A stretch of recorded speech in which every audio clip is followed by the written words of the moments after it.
A nationwide taxi strike is leaving commuters in a difficult position today. The National Taxi Alliance wants government to fast-track the payout of the COVID-19 relief fund. The Tshwane Bus Service has been halted temporarily following an alleged hijacking and intimidation of its staffers by taxi drivers.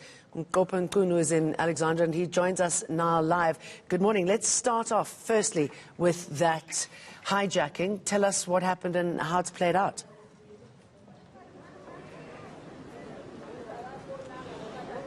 Well, good morning, Jane. What we can confirm to you, of course, is that we've heard reports of the taxis that are blocking some of the freeways here in Gauteng due to that strike by members of the National Taxi Alliance. We've heard reports that there have been several of those freeways that have been affected this morning, which of course include the N1 South, where we heard reports of some of those taxis blocking the freeway. We've also heard reports of the N4 also being affected by some of those taxi drivers who have also blocked some of the roads. In fact, some of the reports saying that the commuters or the drivers cannot even go ahead or get through because all the lanes of those freeways have been affected by this particular strike. But in terms, Jade, of what we're seeing here on the ground is, of course, stranded commuters here in Alexandra this morning who have had to find themselves without transport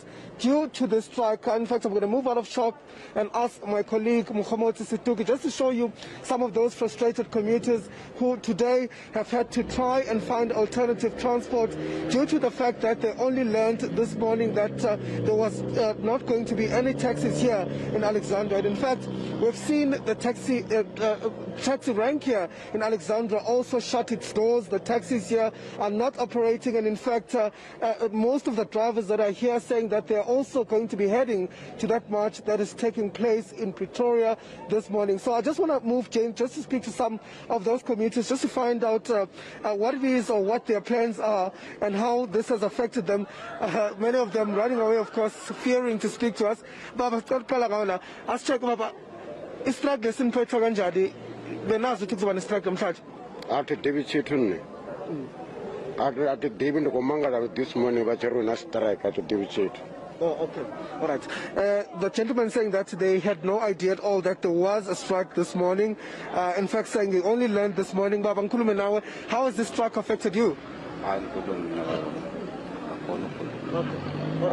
Okay. Baba, let me move on to you. How has this strike affected you? I don't know the strike. I'm sorry. I'm asking strike. Okay.